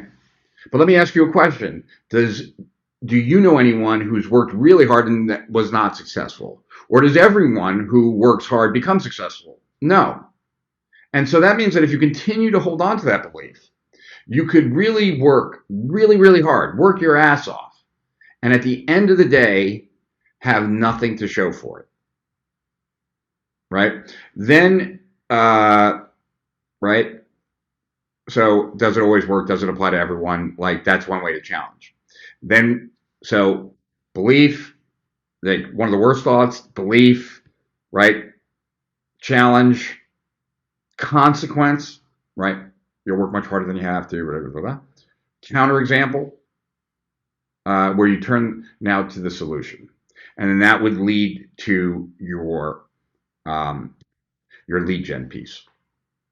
Right. So like if I was doing like for, let's say, the Internet Business Manifesto, one of the worst thoughts in business is that marketing can get you out of any challenge, right? And then I would go into that. Because if you take any common belief and the first thing you out of the gate is that you're now going to attack it, the kind of like what we're talking about, counterintuitive, when you attack a belief that they are familiar with, that maybe in general is true, that gets people to lean in to want to know more. Milos, I did that for you. I'm not saying it was great, but I'm just saying I did it for you. Let me know if you liked it. Let me know if you have any questions about it. But that would be one way to lead people to your lead gen piece. Andrew Abramson, awesome content. Thanks. Rich Beluga Whale Sheffrin. Yeah, that's after eating crap for 5 days on a road trip. I feel like a beluga. I have certain important activities that I tend to avoid and have been using your hack to simplify, commit for 5 minutes to something first. That has helped. That's awesome, man. Yeah, I mean, the bottom line is that I cannot make a decision about whether I want to do something important or not until I've been doing it for 5 minutes. That's just the deal, because I never want to do anything. I don't want to work out. I don't want to write. I don't want to do any of these things. But once I start, I tend to then enjoy it. And so I cannot make a decision of whether I want to do something or not when I'm not doing it, because the answer is always going to be no, right? So I'm glad that that's working for you, Tim. Sprinting works for me also, but I have the 72-hour marathon creative sessions. Burnout is a possibility, though. Well, I wonder if those 72 hours straight, I mean, I used to do that kind of crap, and I did burn myself out. Gerd, just missed as you were speaking about sprinting worked for you because. Well, hopefully on the replay it's better. I'll have a recording version of mine. That's probably what I'll upload to YouTube. And if there's lots of cutouts, I'll load up my version, which I record a version as I'm doing this. So, Sid, have no fear. Milos, hey, Jack, a couple of seconds ago, I bought your OTO for the stealth selling. It sounds really interesting and useful. I studied a bunch of Andre Chaperon stuff, and this sounds like something that has a similar philosophy. Well, Milos, Jack used to work with Andre, like they had a mastermind together. Although I do want to say that there's a lot of stuff in the Andre stuff on like sphere of influence, and I don't know if it's the same with Jack on stealth selling, that is stuff that like not that I care, because like God knows, but there's a video of mine in Andre's course on spheres of influence. Um, but some of the concepts of creating demand and stuff like that, I'd like to think you got it from me. Good job, sir. You're inspiring people how to manage business. Thank you. I do. Let's see, Meriflor. Is that how you pronounce it? Meriflor? Maxwell, good to see you here. Maxwell Finn. Yeah, Max, we're talking in a half an hour. All right, guys. So if there's a question, I'd love to answer it. If not, I'm going to give you like one more here. Let's see if I can pull up that note. All right. And let's see, what's another one? Okay, sprint versus marathon. Let me give you a few others real quick. Um, we've talked about this, right? But if you want to immediately be a better entrepreneur, you got to fall in love with your customers, right? Remember the Jay Abraham quote I said like a while back? It said, Jay said, most entrepreneurs fall in love with the wrong thing. They either fall in love with their business or they fall in love with their product. But what they should be doing is falling in love with their customer. Because when you fall in love with someone, everything that they do is fascinating. You want to know more. If you took that attitude about your prospects and customers, there's no doubt you would outmarket your competitors and you would grow your business. Because when you love something, you are fascinated by it, right? So your business is not about you. It was never about you. It's about your customer. It's about getting them an outcome, and you benefit when the customer gets the outcome.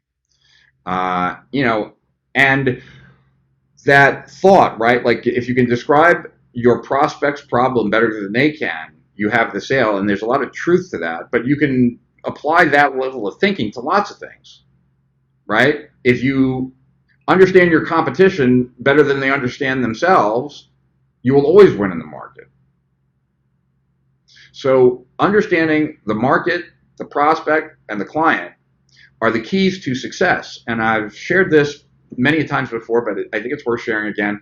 Dan Kennedy did an exercise like a gazillion years ago in a seminar when Seinfeld was still on. By the way, Seinfeld, my store was on Seinfeld, only the outside. I had to sign a release.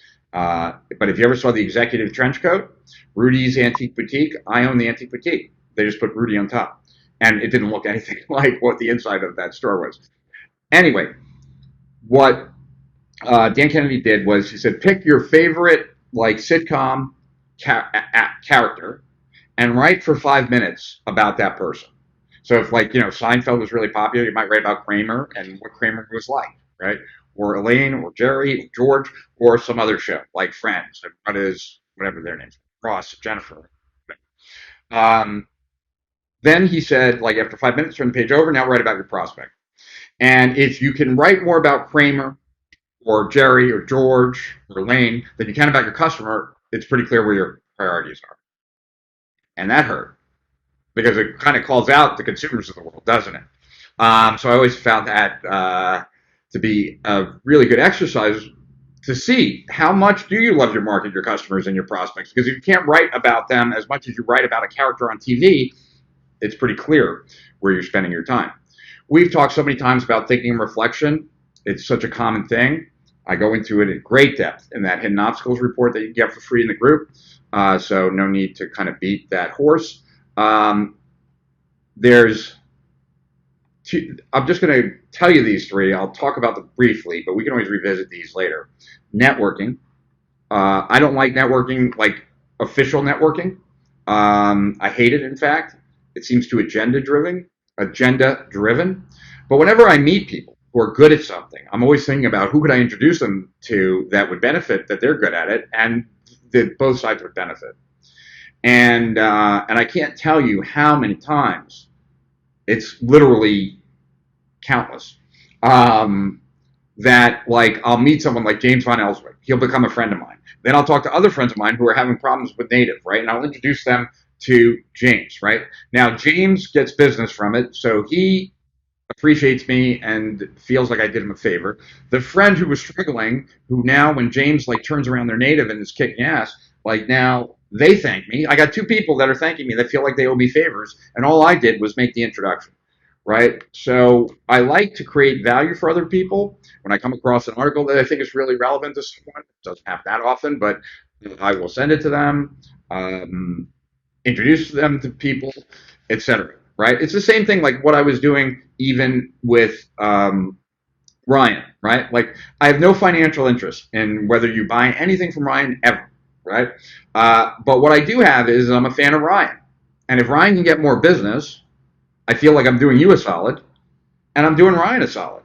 And I benefit that way. Like I will benefit. I know. I don't have to like keep score. I just know that if you create value for a lot of people, they're going to try and create value for you.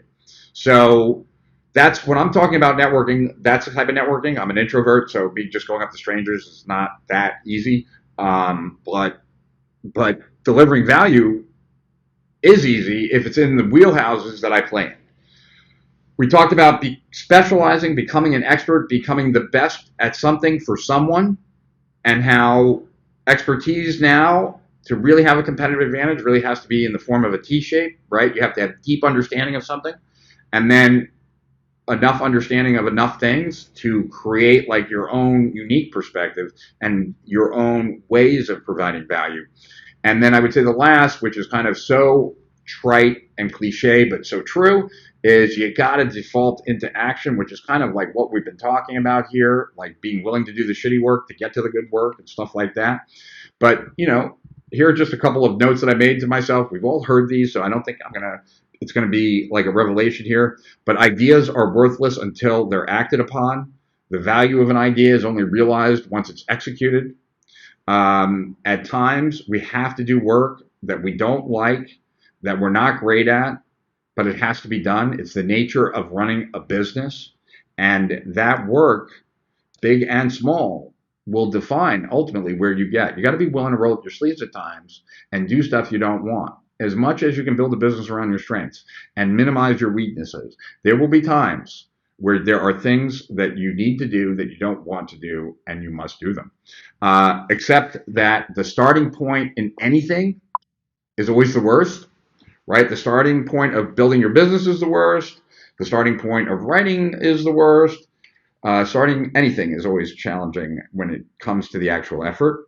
And lastly, you will never have all the information you need. The only information that is available to you where you presently are is what you need and what you need to use to move to the next step, right? And I struggle with this all the time because I'm always on a deep learning curve. And I will know more tomorrow about this thing than I do today, right? But I can't use that as an excuse to not do it today, even though I'll know more tomorrow, because I'll always know more tomorrow, and then I'm never going to get this thing done.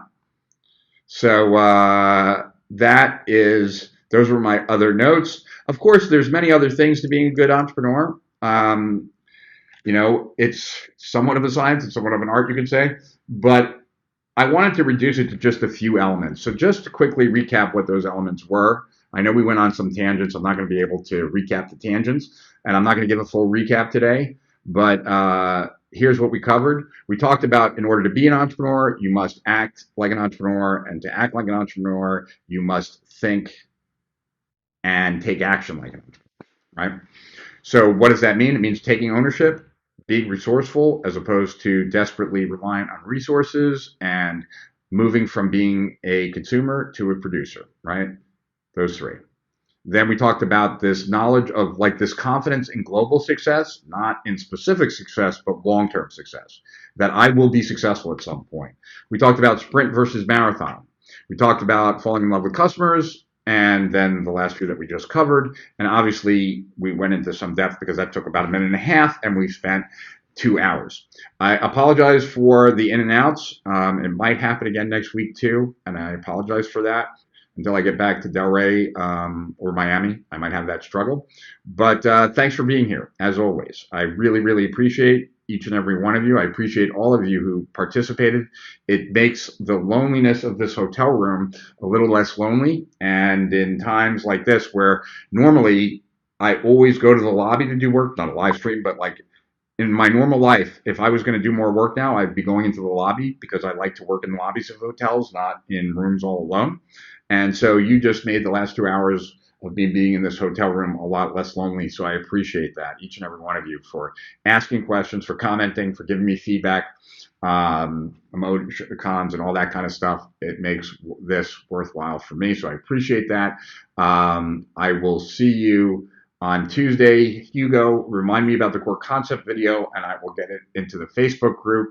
And whoever asked me something else, and I said, ask me in like 2 weeks. That's not that. That was the core concept. If you remind me in 2 weeks, I'll get that to you too. I've already forgotten that.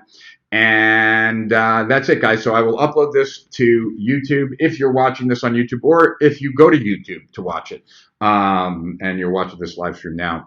Make sure to subscribe to YouTube. And the reason I ask that is just so that we can build up our subscriber base. You'll also be alerted every time we post stuff up there. And at some point, we're going to post stuff there that we don't post here. We'll post stuff here that we don't post there. I'll let you know about that way before it happens. But the goal is to get as many of our clients, customers, prospects on as many of our channels. And we're just kind of right now not doing a lot on any of the channels, but we're starting to lay the foundation.